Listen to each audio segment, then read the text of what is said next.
नियमावली और विशिष्ट शिक्षक नियमावली के अंतर्गत राज्य के पूर्व से कार्यरत 4 लाख से अधिक नियोजित शिक्षकों को समायोजित करने का एक प्रस्तावित नियमावली सार्वजनिक किया गया है और यह नियमावली सार्वजनिक करते हुए अखबारों में विज्ञप्ति भी जारी की गई और इसमें कहा गया कि जो भी संबद्ध पक्ष हैं वो अपना इस नियमावली पर सुझाव समर्पित करेंगे।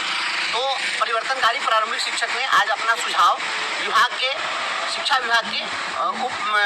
निदेशक माध्यमिक शिक्षा निदेशक को तो दिया ही है, साथ साथ माननीय मुख्यमंत्री जी को भी हम लोगों ने अपना सुझाव समर्पित किया है, क्योंकि राज्य के मुखिया हैं माननीय मुख्यमंत्री और इन्हीं के स्तर से अंतिम मुहर लगनी है। तो हम लोगों ने माननीय मुख्यमंत्री जी को, राज्य के मुख्य सचिव महोदय को, शिक्षा मंत्री जी को और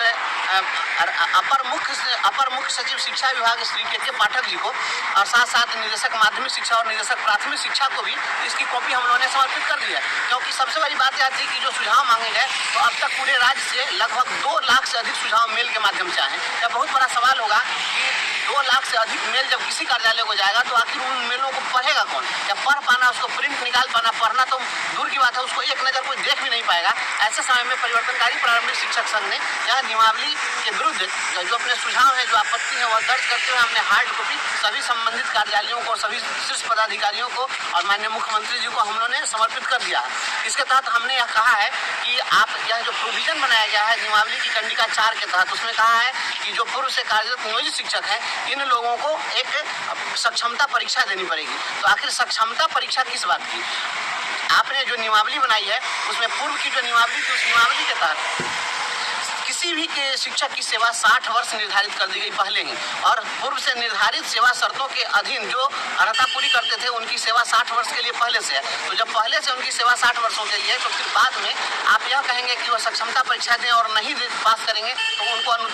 जब अनुत्तीर्ण होंगे तो उनको सेवा से समाप्त कर दिया जाएगा। यह बिल्कुल अनकॉन्स्टिट्यूशनल प्रोविजन है। और सबसे बड़ी आपत्तिजनक बात यह है कि यह जो प्रोविजन बनाया गया है उस प्रोविजन में जो नियमावली का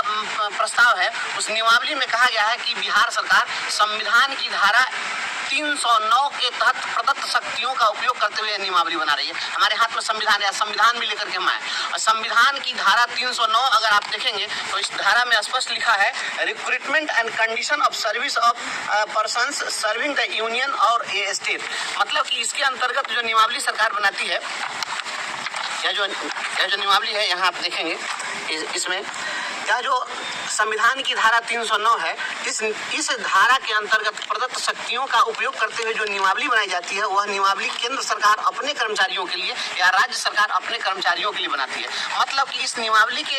अधिकार का प्रयोग करते हुए जो नियमावली बनेगी वह नियमावली राज्य कर्मियों की नियमावली होगी, और जब राज्य कर्मियों की नियमावली होगी तो आखिर इतनी सारी विसंगतियां और इतनी भेदभावपूर्ण नीति कैसे तैयार कर दी गई है। कह दिया आपने कि ये जो शिक्षक होंगे इन शिक्षकों को अध्यापक संवर्ग के जो शिक्षक हैं उनको जो अनुशासनिक कार्रवाई का प्रोविजन है वो सीसीए रूल्स के अंतर्गत होंगे, लेकिन इनके लिए आपने सीसीए रूल्स लागू नहीं किया, इसके लिए एक अलग से लंबा चौड़ा आपने कानून बना दिया है। तो जब आप राज्यकर्मी का प्रोविजन बना रहे हैं तो सीधे सीधे कहिए कि राज्यकर्मियों को जो सुविधाएं दी जाती है सुविधाएं दी जाएंगी, लेकिन इस तरीके का जो प्रावधान बनाया जा रहा है कि भेदभावपूर्ण, तो आखिर संविधान की धारा 309 का उपयोग करते हुए आप क्या बना रहे हैं या किस प्रकार की राज्यकर्मी की नियमावली होगी। दूसरी बहुत सारी चीजों पर आपने चुप्पी साध ली है, इसमें जैसे ग्रेचुटी का मामला है, जिसमें ईपीएफ का मामला है, जीपीएफ का मामला है, ग्रुप बीमा का मामला है, इन तमाम चीजों पर चुप्पी साध ली गई है। तो जब राज्यकर्मी की नियमावली है तो तमाम चीजें होंगी, तो एक लाइन में यह स्पष्ट कर देना चाहिए था कि जो शिक्षक हैं इस नियमावली के अंतर्गत जो शिक्षक समायोजित किए जाएंगे उन्हें सभी सुविधाएं दी जाएंगी, वो तमाम सुविधाएं दी जाएंगी जो सुविधाएं राज्यकर्मियों को दी जाती है, तभी जाकर के शिक्षक संतुष्ट होंगे। और सबसे बड़ी आपत्तिजनक बात है कि आपने इसका नाम रख दिया विशिष्ट शिक्षक, और विशिष्ट शिक्षक शब्द को जो नई शिक्षा नीति आई है भारत सरकार के द्वारा उस नई शिक्षा नीति के अंतर्गत परिभाषित किया गया है कि जो दिव्यांग, शिथिलांग, विकलांग ऐसे जो शिक्षक होंगे, बच्चे होंगे, उन बच्चों को पढ़ाने के लिए जो शिक्षक होंगे वो विशिष्ट शिक्षक नाम से जाने जाएंगे। तो शिक्षक, टीचर इज टीचर, शिक्षक तो सभी शिक्षक होते हैं, तो फिर इन्हें आप विशिष्ट शिक्षक, फिर अध्यापक, तो एक ही विद्यालय में आप अध्यापक और एक विशिष्ट शिक्षक, तो फिर तो विद्यालय में भेदभावपूर्ण रह गया। तो आखिर आप क्या दिखाना चाह रहे हैं? ये तमाम भेदभाव खत्म होना चाहिए। हमने यह मांग रखी है कि जितने भी स्थानीय निकायों के शिक्षक हैं उन्हें भी आप विद्यालय अध्यापक नाम दीजिए, एक ही नाम होना चाहिए। ठीक है, इनके बीच डिमार्केशन करना है कि उनकी सेवा लंबाई का मामला है या उनका एक पूर्व से क्योंकि सेवा इतिहास है तो एक साथ तालमेल नहीं हो, तो इसके लिए आप करिए जैसा कि अन्य राज्यों में हुआ है, आप इनको विद्यालय अध्यापक और उनको ब्रैकेट में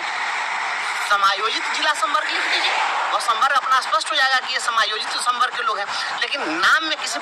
डिफरेंशिएशन नहीं होना चाहिए। टीचर इज टीचर यह होना चाहिए। और जो राज्यकर्मी है, संविधान की धारा 309 के तहत जो आपने नियमावली बनाई है, उस नियमावली में आपने यह भी लिखा है, जो ऊपर से प्रस्तावना नियमावली की बनाई गई है, उस प्रस्तावना में ही इन्होंने लिख दिया है कि यह जो नियमावली बनाई जा रही है वो स्थानीय निकाय शिक्षकों को विद्यालय अध्यापक के बराबर लाने के लिए बनाई जा रही है और संविधान के मूल उद्देश्य के विपरीत है। इसलिए इस चीज़ को जो है बदलना पड़ेगा, सभी को एक समान करना पड़ेगा।